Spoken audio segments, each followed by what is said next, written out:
His fiancée called me to the wedding to humiliate me, but the waitress just said one sentence and the room fell silent. Subscribe and subscribe in the comments from where you're watching this video. The late afternoon sun filtered through the tall windows of the London flat, casting long golden rectangles across the oak floors. The air inside was still, touched by the quiet rustle of pages turning, a sound that echoed like soft footsteps in a library. Skye Williams sat at the kitchen table, her fingers resting lightly on a mug of jasmine tea gone cold, her eyes fixed on the cream-colored envelope lying untouched in front of her. It had arrived 2 days ago without warning, hand-delivered, addressed in embossed calligraphy so elegant it felt like mockery. She hadn't opened it immediately. Something about it made her pause.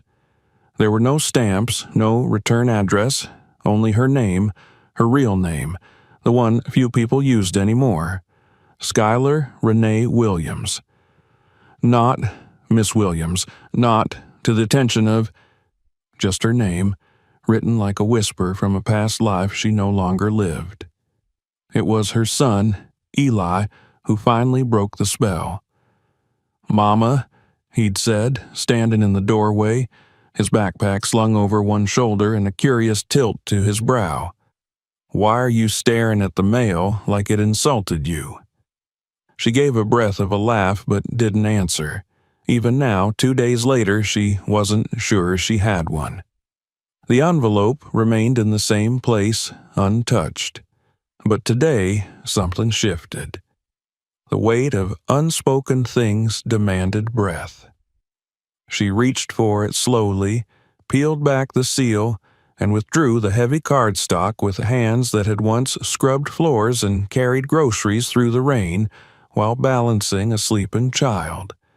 Now, those same hands signed contracts, managed portfolios, and lifted other women out of their own storms. Still, they trembled.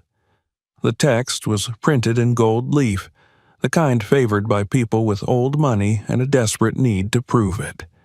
The names glared back at her in florid cursive. Madeline Annabelle Huntington and Tyler James Brooks cordially invite you to their wedding celebration at the Huntington Estate, Georgia, USA, on Saturday, May 14th at 5 p.m. Skye read the lines 3 times, each word burning hotter than the last. Tyler. He hadn't crossed her mind in months. Years, maybe.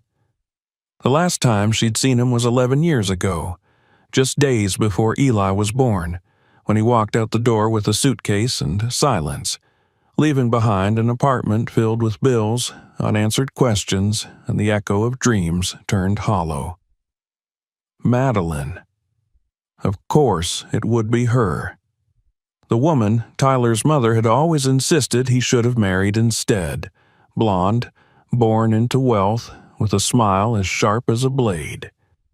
Back then, Madeline had laughed behind manicured hands and made jokes that weren't really jokes, asking Skye if she knew how to polish silver or if she planned to wear those shoes to church again. And now they were getting married, and had invited her. Skye let out a slow breath. No, not invited. Summoned. This wasn't an olive branch. This was a calculated gesture, like dangling meat in front of a lion in a cage, expecting her to flinch, to roar, to make a scene. But she didn't roar anymore. She'd learned the power of silence, of timing. The most dangerous thing about a storm was not its noise, but the moment before it broke. And Skye had become an expert in holding her silence until it could break mountains. That night, after dinner, she sat with Eli on the living room sofa, their legs stretched out side by side, watching a documentary about African architecture. She waited until the credits rolled, then turned and placed the invitation in his lap. He read it quietly, his brows drawn together. "Is this real?" he asked. "He's getting married?" Skye nodded once. "Yes." Eli was silent for a moment, then, "Why did they send it to you?" She shrugged. I don't know. Maybe they wanted me to see it. Maybe they thought I wouldn't come. He stared at the gold lettering the same way she had, but then he said something she hadn't expected. You should go. Sky blinked. Why on earth would I do that? He didn't look up. Because you're not who they remember, and they need to see that. She laughed, bitter at the edges. What good would that do? Let them parade around their estate, sipping champagne and pretending the past didn't happen? No, he said, his voice steady. So you don't forget. So they know they didn't break you. He handed the card back to her with the calm finality of someone twice his age. Sky held it loosely, the edges bending slightly under her fingers. She didn't answer him then. She didn't need to. The decision had already begun to grow roots. The next morning, she made one phone call to the only man she still considered family. Uncle Joe, her mother's brother, a retired mechanic who had helped raise her after her mom passed. He didn't ask questions. He just said, "Tell me the time and place. I'll be there." The flight arrangements were discreet. Sky wasn't the kind of woman who needed to fly commercial. Her success was hidden behind shell companies and subsidiaries, her name never appearing on the surface. But the power behind it? Undeniable. She owned buildings she'd never visited, brands that used her strategies but not her face, and a growing empire that had started on a borrowed laptop at a diner table.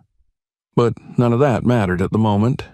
What mattered was the boy sleeping in the next room, a boy who'd never met his father, who had grown up with bedtime stories about astronauts and superheroes, but never once asked why his mom flinched when the phone rang after dark.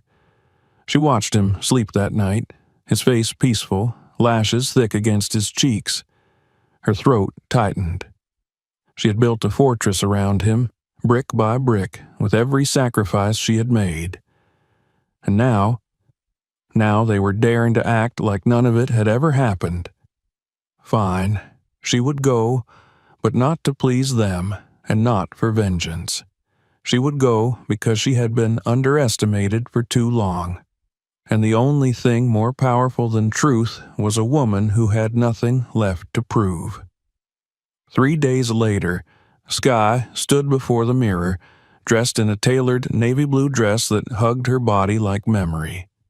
Her curls were coiled into an elegant updo, her makeup soft but impeccable. Eli, standing beside her in a crisp blazer, stared at her reflection. "You look like someone important," he said. She smiled faintly. "I am." They flew to Georgia on a private jet under the name SW Holdings. No one on the guest list would recognize it. Not yet. As the plane descended, Sky looked out the window at the emerald fields and sprawling estates. This place had never felt like home.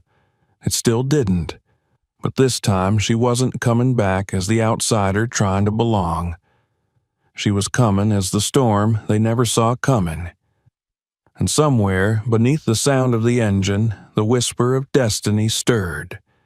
She would walk through their golden gates, not to reclaim something lost, but to remind them that what they threw away had become untouchable. What they tried to bury had bloomed, and they had just invited the roots into their garden.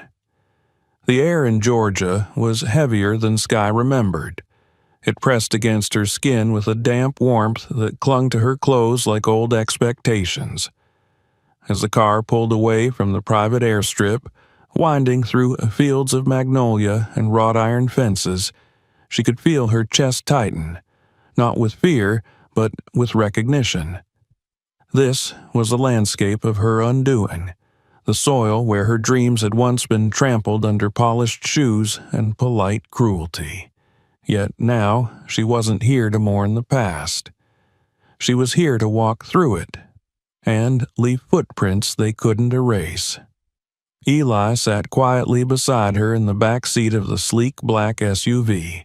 his eyes taken in the countryside as if searching for clues about a world he'd only heard of in fragments.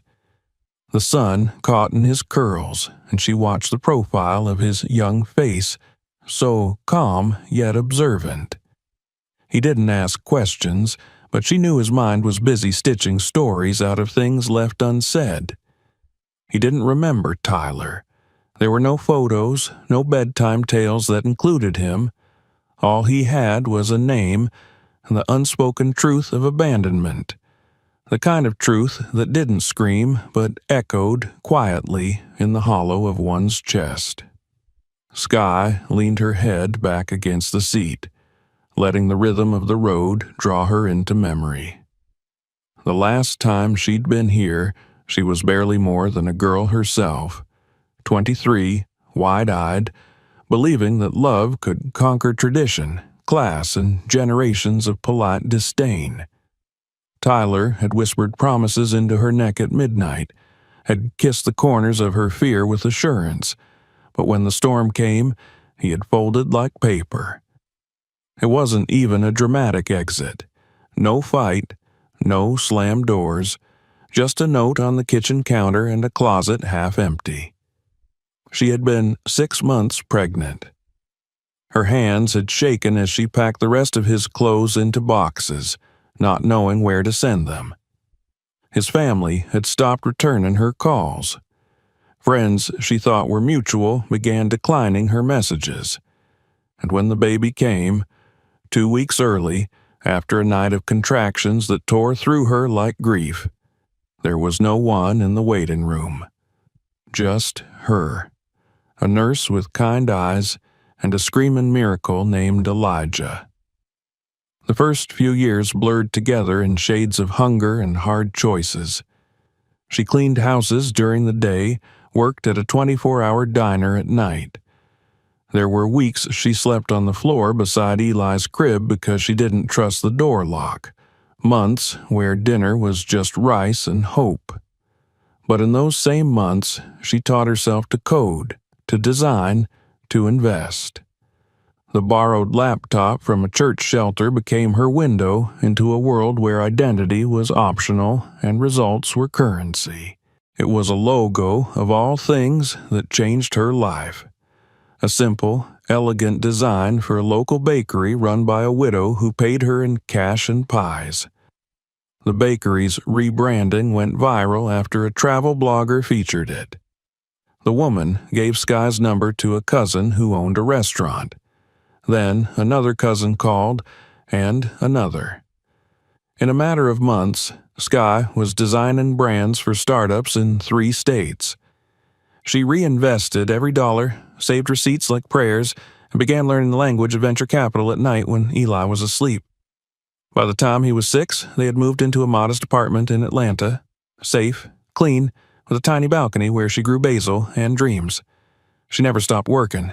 She couldn't afford to, but with each contract, with every successful pitch and project, she built something no one could take from her: credibility. Not with her name. Never with her name. She chose anonymity with the same care one chooses armor. Skye created a parent company registered in Switzerland, filtered through shell holdings and blind trusts. On paper, she didn't exist. In reality, she sat at the helm of a discreet empire. She never put her face on anything, but her work spoke loudly in boardrooms she never entered in person. She had become the ghost in their machines, the architect of brands that whispered influence. But none of that had ever been for revenge. She didn't want Tyler to see her name in Forbes or stumble across her photo at a conference. She wanted peace, security, a world where Eli would never feel small or forgotten. She had sacrificed recognition for protection, and now, ironically, she was being dragged into the very spotlight she had spent years avoiding, by the same people who once cast her into the shadows. The car slowed as they approached the estate. The Huntington property stretched over 40 acres of manicured perfection. Skye had only been here twice before, once for a garden party that ended with a woman accidentally spilling wine on her dress, and once for a Christmas dinner where she was told, with a smile, that the kitchen staff had placed her coat with the deliveries. Now the gates opened without hesitation, as if they remembered her. She spotted the marquee tent first, a white behemoth framed by floral arches and glittering fairy lights. The house stood proudly behind it, all columns and legacy, draped in Confederate nostalgia and antique pride. There were valet attendants in tailored uniforms, guests arriving in designer gowns and tuxedos, and somewhere, music playing too softly to hear the melody. Eli looked at her. "You okay?" She nodded. "Yes." Her voice didn't shake. "I've never been more okay." Inside the main house, they were escorted to their guest suite, a room far from the bridal party, with a view of the stables and not the gardens, a subtle reminder of their place. But Skye didn't mind. She hadn't come to be seen. Not yet. That evening, while Eli rested, she stepped onto the balcony, the air humming with the energy of preparations. She could see caterers rushing in and out, florists adjusting last-minute arrangements. Everything had to be perfect. Of course it did. Madeline wouldn't have it any other way. Skye remembered the woman well, always impeccably dressed, her voice sweetly sharp, her eyes scanning rooms like a security system looking for intrusions. She had once told Skye, in the middle of a brunch, "I'm sure Tyler means well. He just likes to fix things." She had smiled then, sipping her mimosa. "You must be exhausting."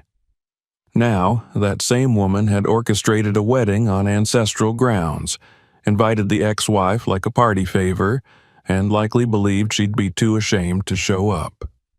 Skye smiled into the twilight. Let her think so. Later that night, she opened her laptop. Emails waited. Documents needed review. She worked in silence while Eli slept, the soft glow of the screen illuminating her calm face. Every keystroke was a reminder of where she had been, of who she had become. She signed off with a final click, closed the lid, and sat back. Tomorrow she would enter their world again. But she was no longer the woman who had cried in borrowed maternity clothes or begged a landlord for one more week. She had walked through fire and come out diamond. They buried her once. They wouldn't be able to do it again. Morning came quietly. A soft mist had rolled in overnight, draping the Huntington estate in a veil of silver that clung to the boxwoods and rose trellises like a secret waiting to be whispered. Skye stood at the window of the guest suite, arms folded across her chest, watching the fog burn away under the rising sun. The early light filtered through the gauzy curtains and cast a faint shimmer across the polished floor.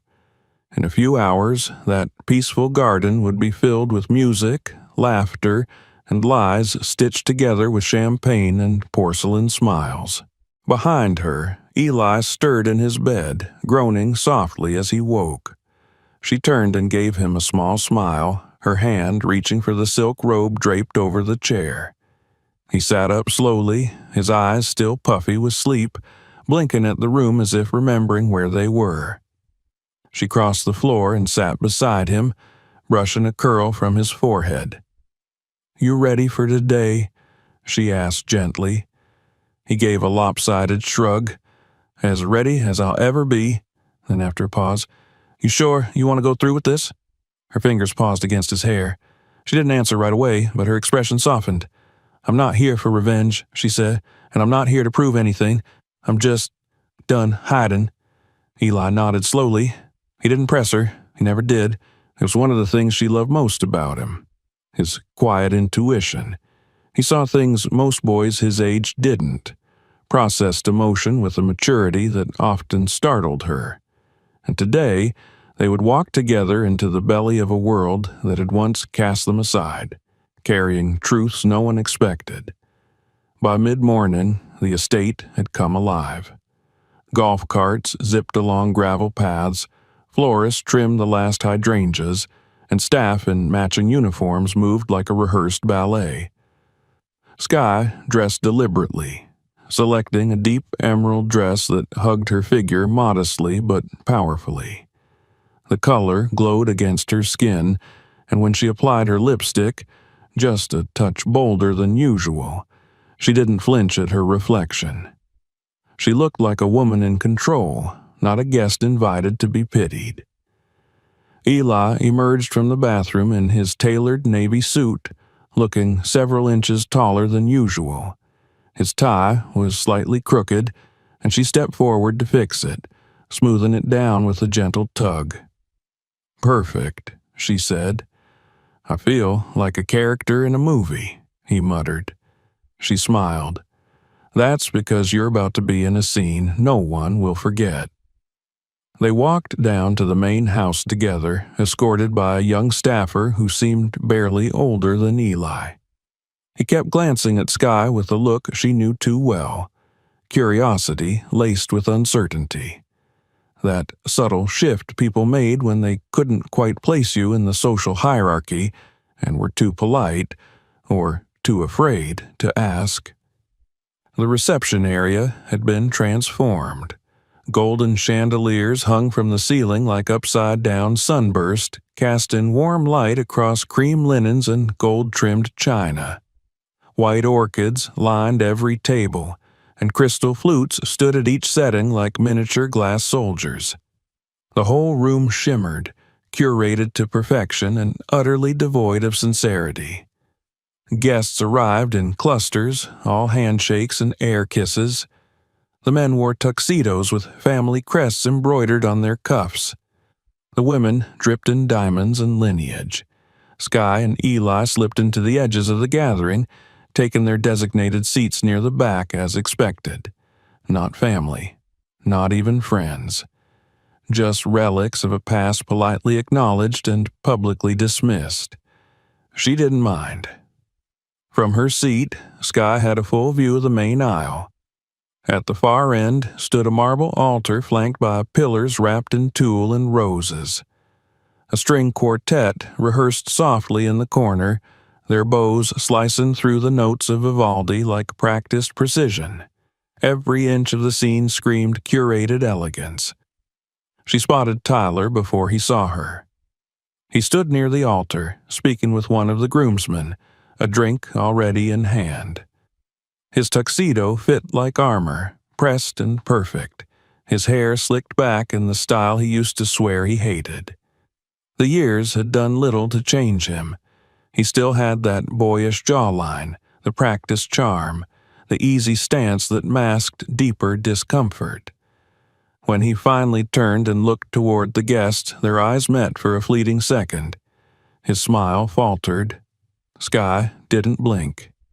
He looked away. The music swelled, signaling the approach of the bride.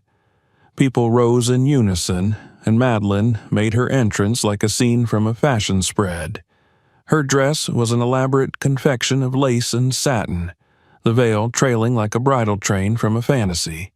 Her hair, a golden halo of soft waves, shimmered under the light. Every step she took seemed calculated, each smile curated. She wasn't walking toward Tyler, she was walking toward the audience. Skye watched with clinical detachment. There was no trace of nerves in Madeline's expression, no emotion except performance. This wasn't about love. It was about display, about conquest. And somewhere beneath that glossy surface, Skye recognized something cold and vicious, something that hadn't changed since their first encounter. She glanced at Eli. He stared straight ahead, his hands clenched in his lap, jaw set. The ceremony passed like a blur of empty words and forced sentiment. Vows were exchanged with the fervor of scripted roles. The kiss that followed drew polite applause, not because it moved anyone, but because it was expected. As guests flowed into the reception tent, the champagne began to pour.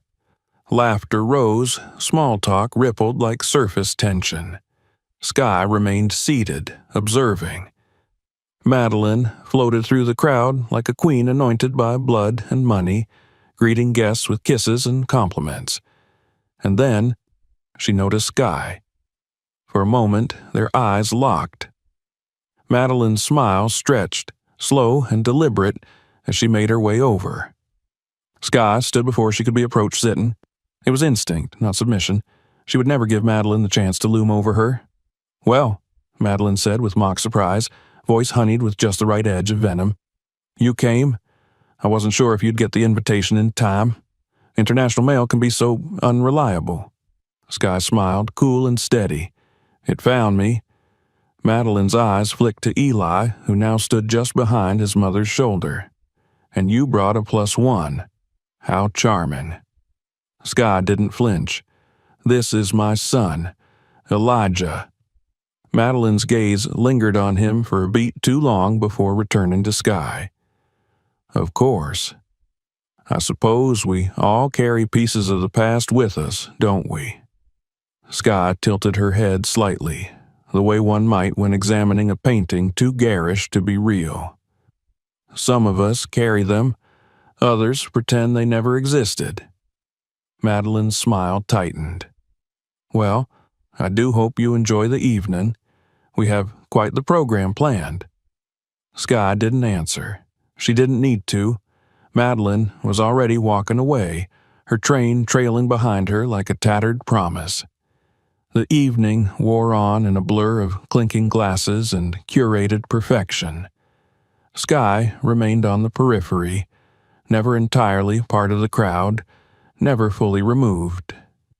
She watched Eli navigate the room with quiet poise, noted how he returned the curious stares with calm defiance.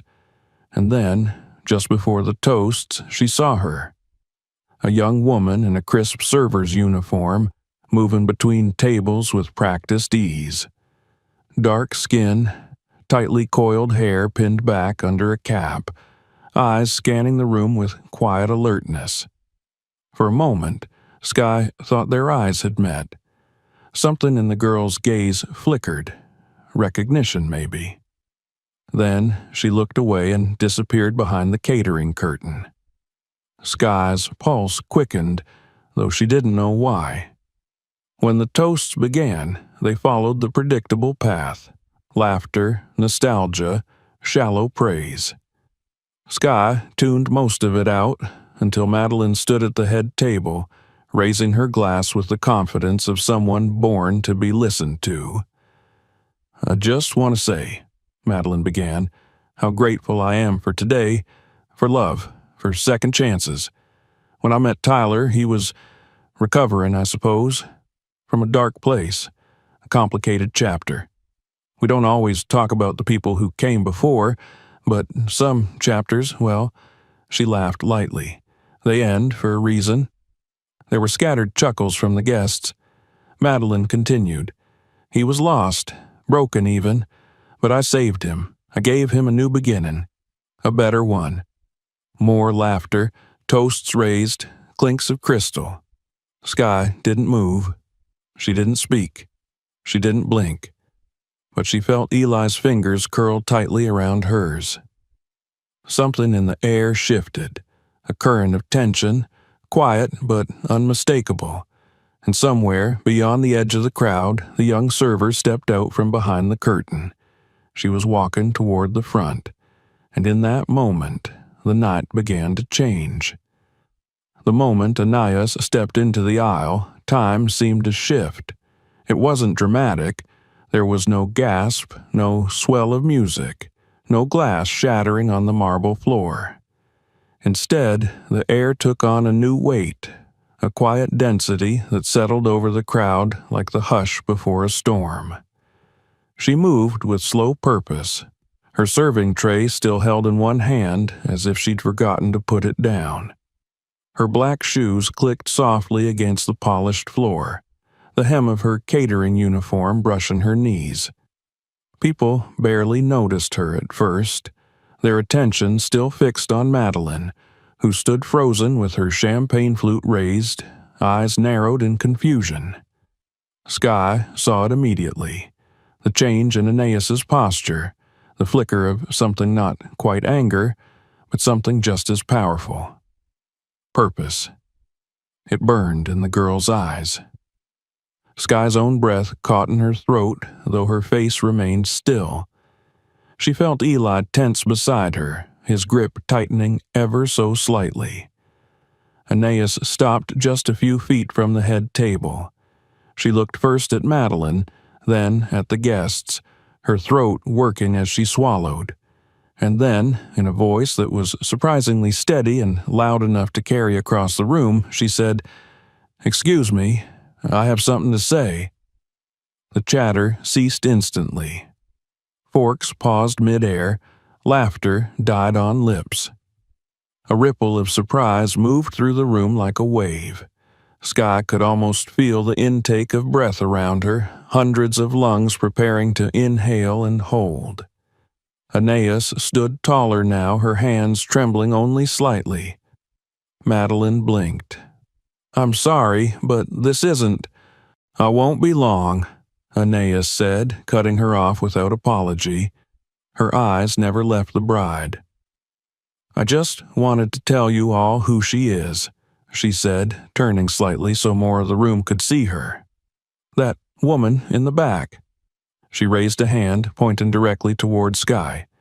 "Her name is Skye Williams. You probably know her as the ex-wife, the one who got left behind, but that's not who she is. Not anymore. Not really." Now the silence turned into murmurs. Heads craned, all eyes shifted to Skye, who sat still as stone, her hands folded calmly in her lap. She didn't look away. Aeneas pressed forward, voice gaining force. "I met Skye 2 years ago. I was homeless, 19, living out of a shelter after my scholarship fell through and my parents cut me off. I was ready to give up. I was standing outside a job center in the rain when a woman came up to me. She didn't ask what I'd done or how I'd ended up there. She just handed me a business card and said, 'You're not done yet.'"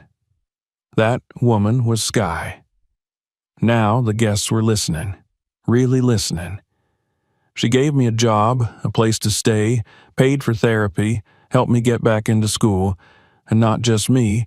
There are dozens of us, women who were cast aside, ignored, hurt, forgotten. She built something for us, a foundation, a network.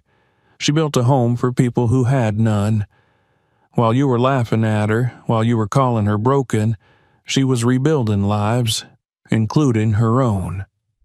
Aeneas's voice cracked, but she kept going. And in case any of you care about status, yes, she's successful, very successful. The investment firm that just acquired 20% of the Huntington Group, that was her, Skye Williams. She did that, silently, privately.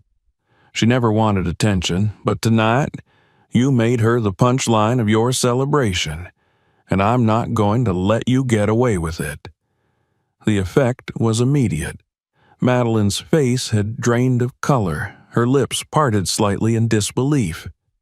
Tyler looked like he'd been struck, the whiskey glass in his hand trembling. A man near the front lowered his phone, which had been recording.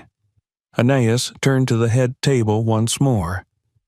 "You said you saved him," she said, her voice sharp now, "but you didn't save anyone. You walked into a life already wrecked and pretended the debris wasn't yours to deal with. You called her broken when she was the one holding the pieces together.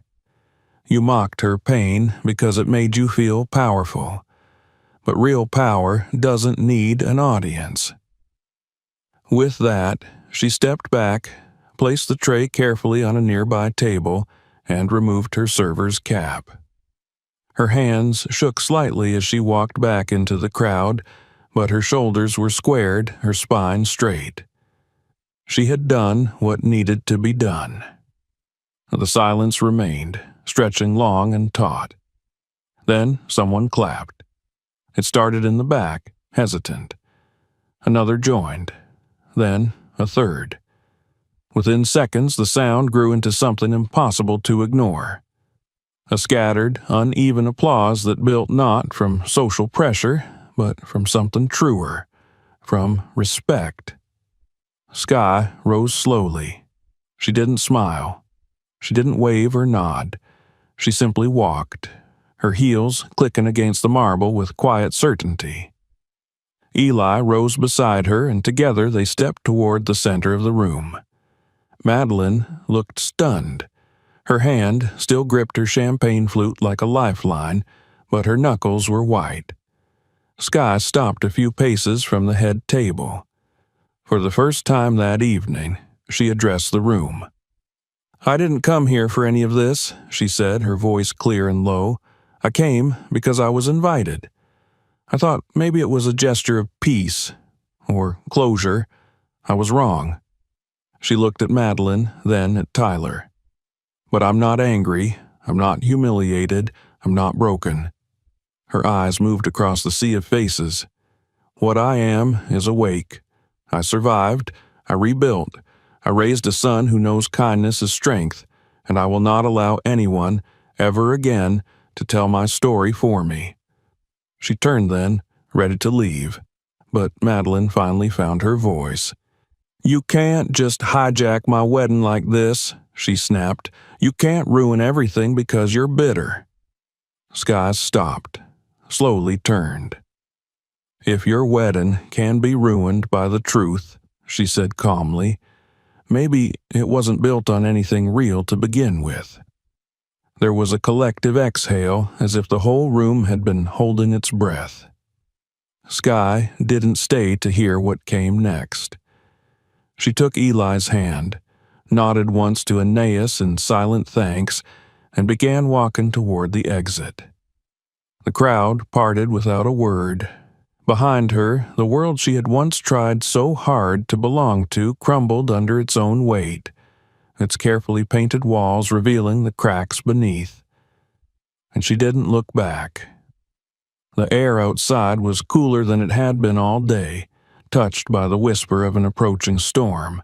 The sky above the Huntington estate had turned a deep, bruised violet, and a thin breeze rustled the tall hedges along the gravel drive. Skye didn't speak as she walked, Eli's hand in hers, their footsteps falling in rhythm. Her pulse still beat heavily beneath her skin, but her face was composed. Behind them, the ballroom was silent. No music, no laughter, no applause. The performance had ended, and reality had spilled onto the polished floor like wine that would never come out of the silk. They made it halfway across the garden path when a sharp voice broke the stillness behind them. "Wait!" It was Madeline. Skye didn't stop, not right away. But Eli turned, and she followed his gaze as Madeline stormed toward them, the hem of her designer gown gathering dirt, curls bouncing in practiced waves, though her face had lost its lacquered shine. Her mouth was tight, her eyes wild, not the poised bride of an hour ago, but a woman unraveling thread by thread, pulled apart by a truth she hadn't expected to face. "You can't just do that," Madeline spat, her voice shrill with panic. "You don't get to hijack my wedding and humiliate us like that." Skye stopped. She didn't move toward her, but she didn't flinch either. Eli took a step back, standing slightly behind his mother, watching. "Us?" Skye said evenly. "There was no hoose in that room, just a lie and an audience." Madeline's jaw tightened. "You're bitter. That's all this is. You've held on for too long, and now you're trying to destroy what he and I have. Pathetic." "No," Skye said, her voice still calm. "What's pathetic is building your fairy tale on someone else's grave." "You think anyone cares about your sob story?" Madeline sneered. "You were nothing. He left you. He moved on. That's how life works. Maybe if you were stronger, you could have kept him." Eli made a sharp sound, something between a breath and a protest, but Skye raised a hand slightly to stop him. Her eyes were fixed on Madeline. I was strong enough to survive without him, Sky said. To raise a child, build a life, and never once need your permission to keep breathing. From the shadows near the columns of the veranda, another figure appeared. Tyler. He looked different now. His tuxedo jacket unbuttoned, tie loosened, hair slightly disheveled. His eyes were haunted, not by fear or embarrassment, but by something deeper. Recognition. A man forced to look at the ruins he had left behind and see the people still standing inside them. "Sky," he said, his voice hoarse but not angry, almost reverent. "I never meant for this to happen." She turned to him slowly. "Which part? Leaving me while I was pregnant, or pretending your son didn't exist?" He flinched. That was what it looked like. A small, involuntary wince that made something in his carefully arranged expression shatter. "I thought I was protecting you," he said, but it sounded more like a question than an explanation. "No," she said quietly. "You were protecting yourself." He opened his mouth, but the words didn't come. And then Eli stepped forward. His voice was steady, but there was steel beneath it. "Do you even know what day I was born?" Tyler's head snapped toward him, his mouth opened again, searching, failing. Silence was louder than any answer he could have given. "I used to tell myself you were dead," Eli said, his eyes burning, "because that was easier than believing you were alive and just didn't care."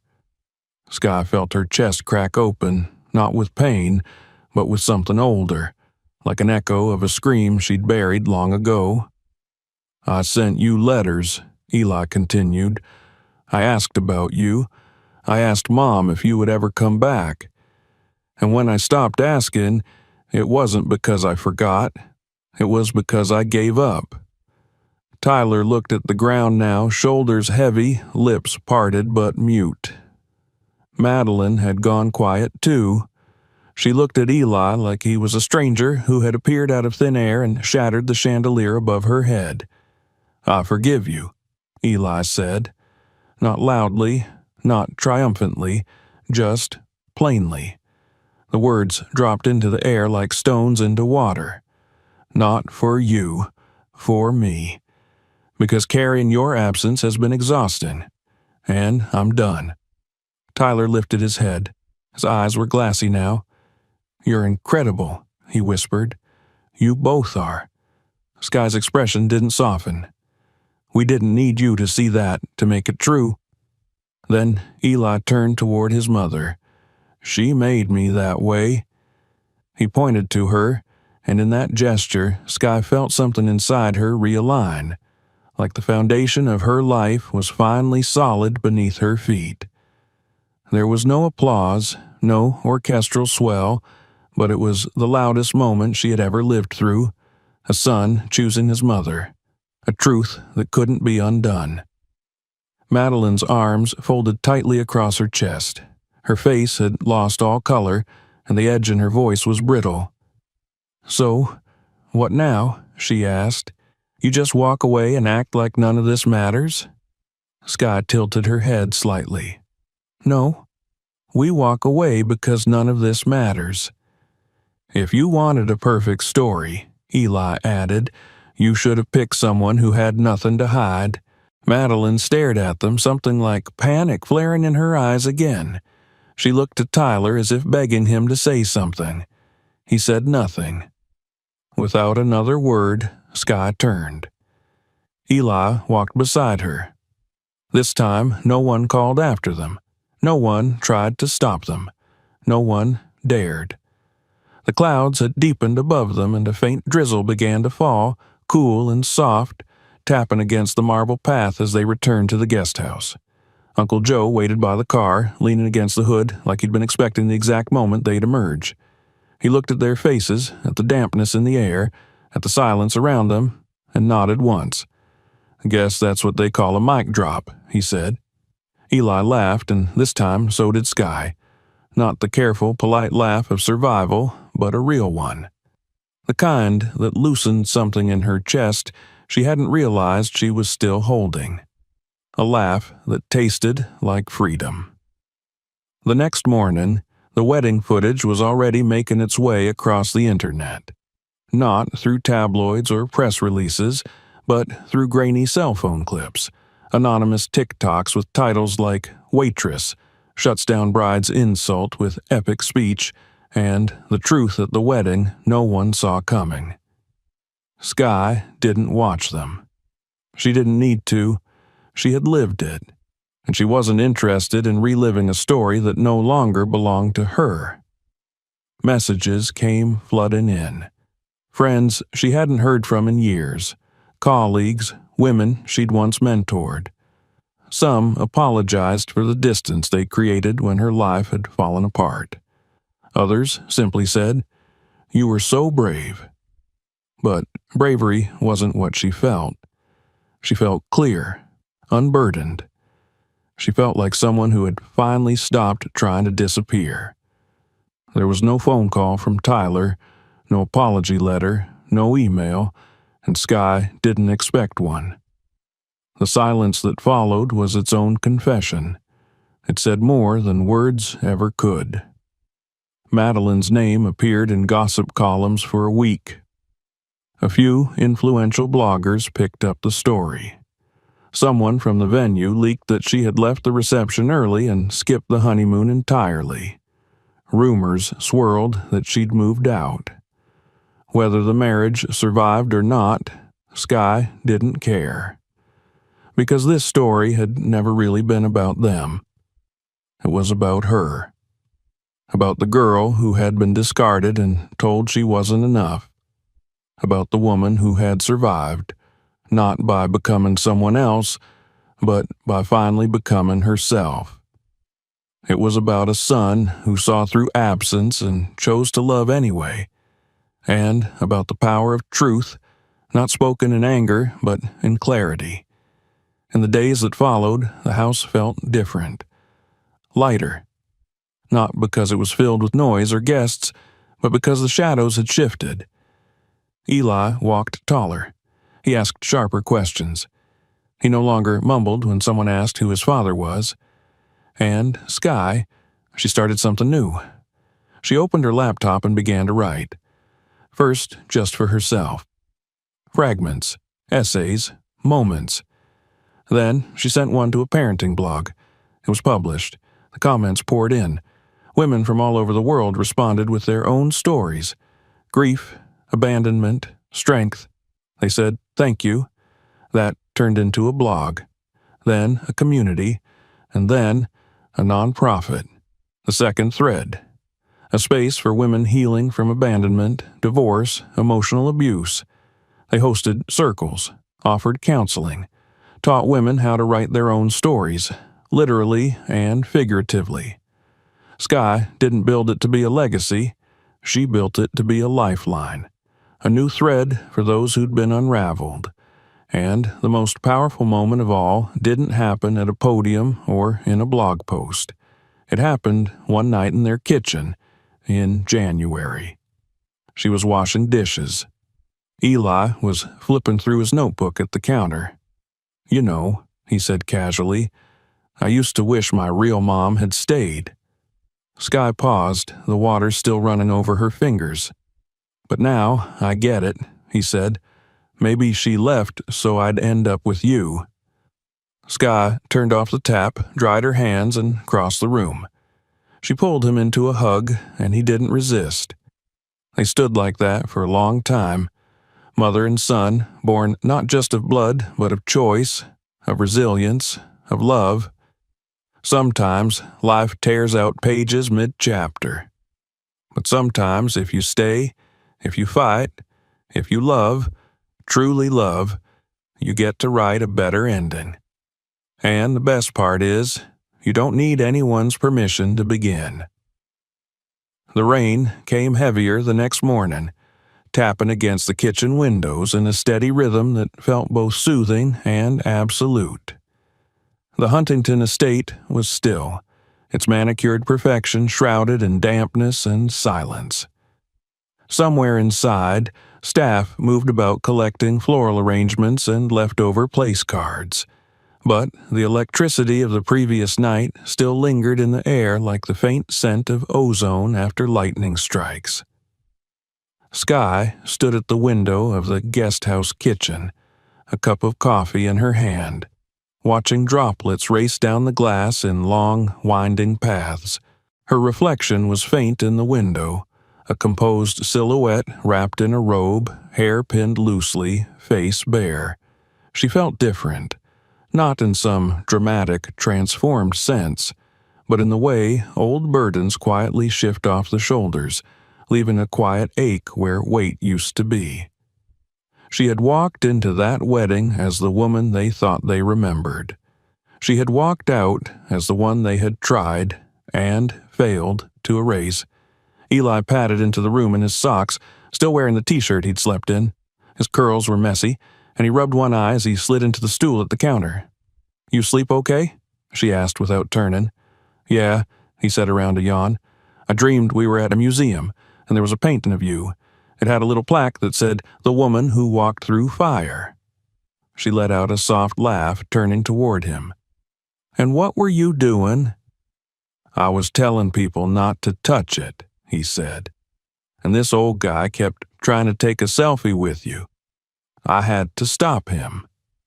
Skye smiled and walked over, brushing her fingers over his head. "Thank you for that." He looked at her. "Are we going back today?" "Soon," she said. "But first, there's one more thing I need to do." He blinked at her, curious but not surprised. He had come to understand, especially in the last 24 hours, that his mother was the kind of person who tied things off at the root, who didn't leave threads dangling no matter how painful they were to grasp. They had breakfast in the quiet. No news played, no phones buzzed. The world felt paused, as if it, too, was waiting to see what she would do next. When they dressed and packed their bags, she made sure everything was neat and folded, her usual meticulousness soothing in its familiarity. Then she made a call.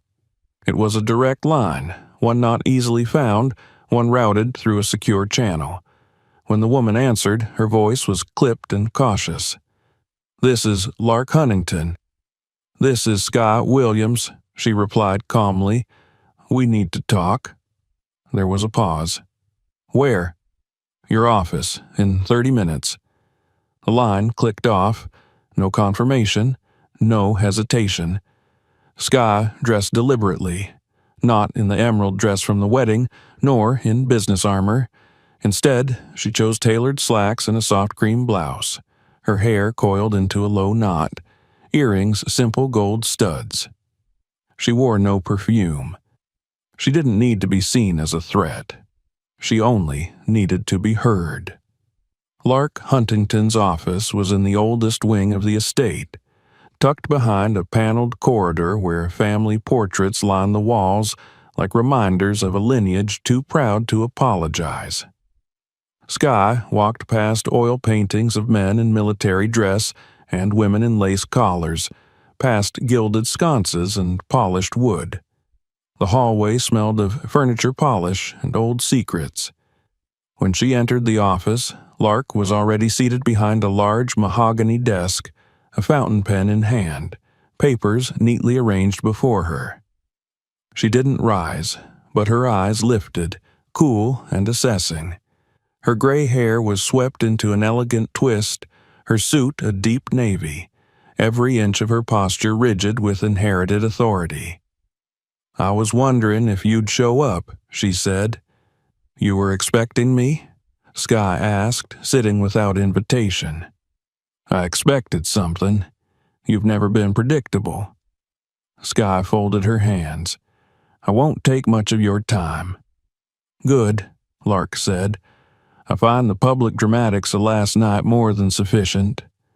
"Do you?" Skye asked, tilting her head slightly. "I found them lacking. See, the problem with hosting a charade in your own ballroom is that eventually someone will notice the foundation's rotting." Lark's lips thinned, but she said nothing. Sky continued. Your family's empire is propped up by illusion, controlled appearances, contracts hidden behind shell companies, charitable fronts with just enough compliance to avoid scrutiny. But it's a house of cards, and I now own part of it. That was a clever acquisition, Lark said slowly. I admit I didn't see it coming. You've kept yourself well hidden. That was the point. What are you after? Lark asked. If this is about revenge, you'll find I don't rattle easily.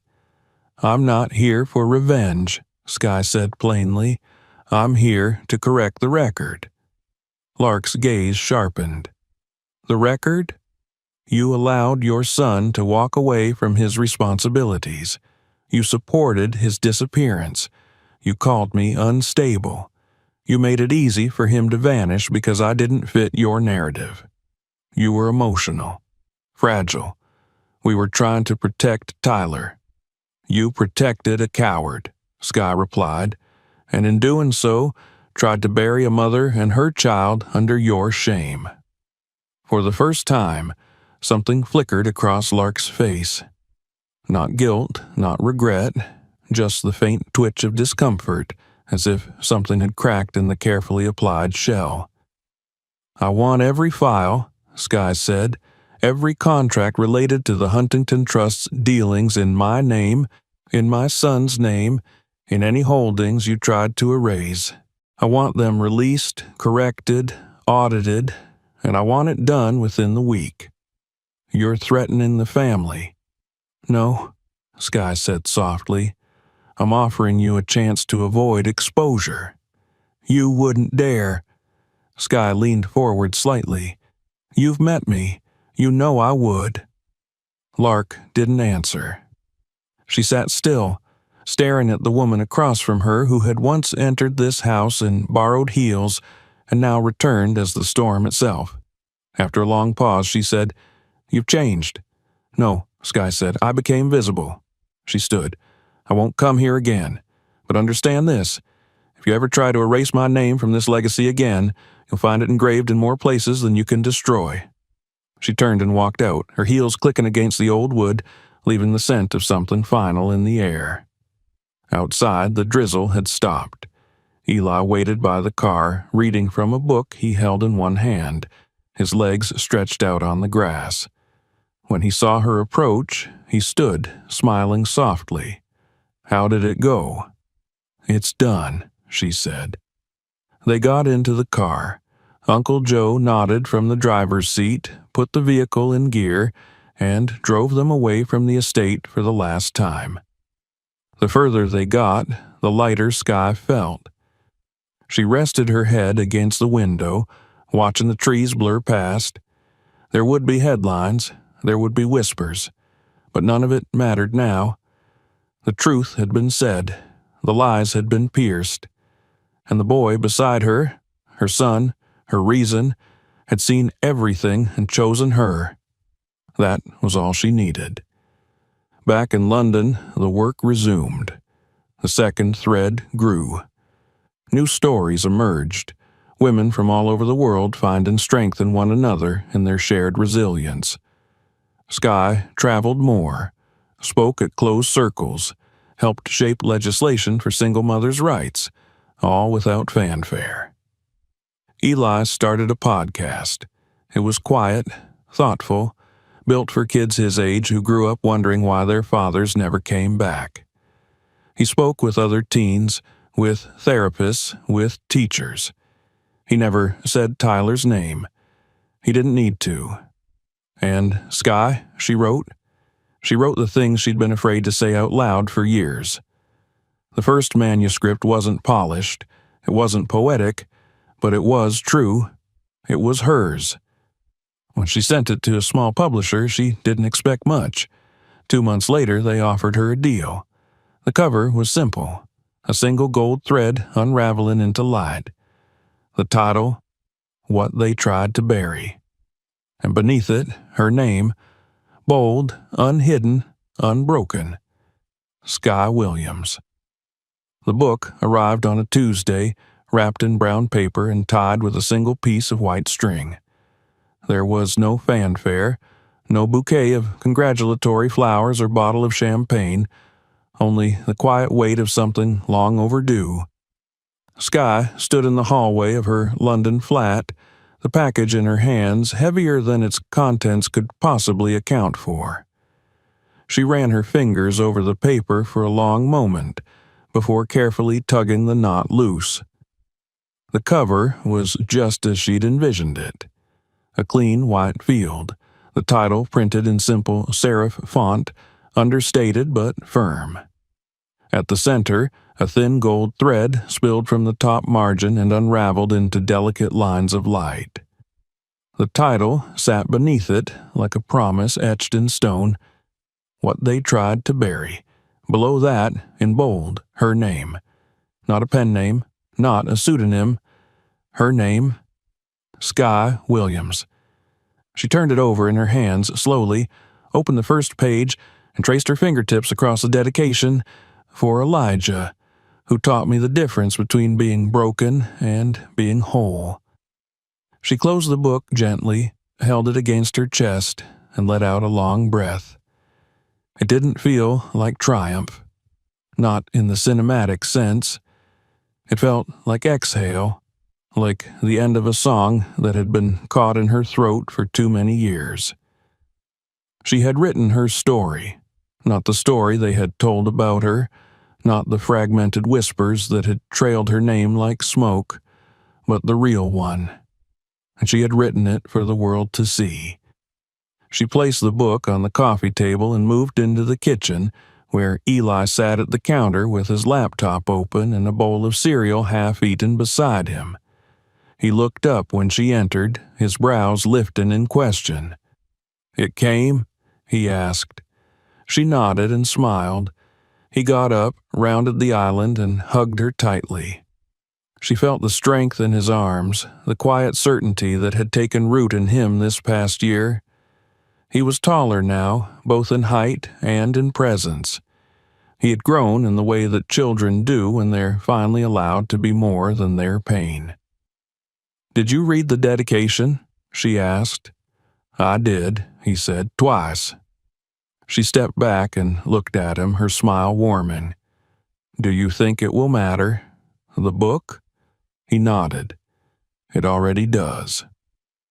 In the months following their return from Georgia, the world had shifted in quiet, irreversible ways. The Huntington name had been rattled, not destroyed. Too many layers protected legacies like theirs, but changed. The illusion of their perfection had cracked, and though they scrambled to patch it, something had been lost forever. The public might forget, but the people who mattered didn't. Madeline faded from social circuits, not immediately, not dramatically, but her appearances grew less frequent, her smile more forced.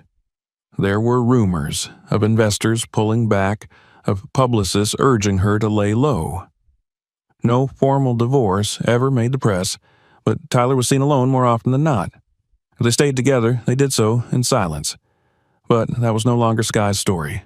Her focus remained on living, on the future. The second thread expanded rapidly. What began as a community group bloomed into a network spanning 5 countries. Sports circles were launched in New York, Johannesburg, Toronto, Berlin. Each city hosted gatherings for women who needed space to speak, to breathe, to remember that they weren't alone. There were writing workshops, legal aid partnerships, childcare programs for single mothers. Skye traveled often, not as a celebrity or motivational speaker, but as a witness. She sat with women in folding chairs and listened. She never opened with her own story. She didn't have to. They had read it. In the book, on the blog, in the unspoken ways trauma binds people before words ever do. One evening, she flew to Nairobi to attend a private summit hosted by a coalition of African feminist investors. The keynote speaker introduced her simply as a woman who didn't disappear. She stood before a room of 300 and told them not what happened to her, but what she did after, how she survived, how she rebuilt, how her son taught her to forgive. When she stepped off stage, a woman in the front row stood and began to clap, then another, then the entire room. She did not cry. She did not bow. She stood quietly, accepting the moment not as validation, but as communion. Back in London, Eli's podcast took off. What began as a recording project in his bedroom transformed into a digital platform with thousands of subscribers. Fatherless, not fearless, he called it. Each episode featured stories from teens who had been left behind, some by death, others by indifference. They talked about shame, about loneliness, about what it meant to be both angry and still hopeful. Eli never pretended to be a therapist. He just listened, and people listened back. One night, after a particularly emotional episode, he asked Skye if she'd be willing to come on as a guest. She hesitated. It was one thing to write. Speaking it aloud felt more dangerous, more permanent. But he looked at her with that same gentle patience he'd had since he was small, and she agreed. They recorded it at the kitchen table. No script, no questions, just conversation. He asked, "Do you remember the moment you realized you didn't need to forgive him to be free?" She thought for a long time before answering. "I think I always knew," she said, "but I wasn't ready to let go of what I thought I was owed." "What was that?" She looked at him, an apology, an explanation, closure. "Did you get it?" She smiled softly. "No, but I got you, and that was enough." It was their most downloaded episode to date. She received hundreds of messages afterward, some from strangers, some from former clients, even one from an old college roommate who'd ghosted her after the breakup, who wrote a long, stumbling apology that ended with, "I didn't know how to be your friend when you were in pain. I'm sorry." She responded only once. "Thank you, I understand. I hope you're well." Closure, it turned out, wasn't always about getting answers. Sometimes it was about choosing not to chase them anymore. The flat grew warmer as spring stretched toward summer. The days lengthened. The windows stayed open later into the evenings. Eli spent more time outside, biking along the river, meeting friends, preparing for his final year of school. He spoke with a confidence she hadn't seen before, the kind that came from healing, not from forgetting. One night in June they had dinner on the balcony. Simple pasta and wine for her, lemonade for him. They watched the city breathe beneath them, lights flickering on like stars reclaiming the sky. He said, "Do you ever think about going back?" She looked at him. "To Georgia?" He nodded. She sipped her wine. "Not really. It's not where my story lives anymore." He leaned back in his chair, the silence between them comfortable. "I'm glad we went, though." "Me too." A pause. "I think part of me needed to see it," he said. "Not just him, the whole place. I needed to know it wasn't better than us." She looked at him with something close to awe. "You're wiser than I'll ever be." He grinned. "I had a good teacher." When the night deepened and the dishes had been cleared, Skye returned to her writing desk. She had started her second book, this one not about her, but about the women she had met, their stories, their resilience, their rise. She wrote slowly, with care, wanting every word to carry the weight it deserved. She knew now that the world didn't need her perfection.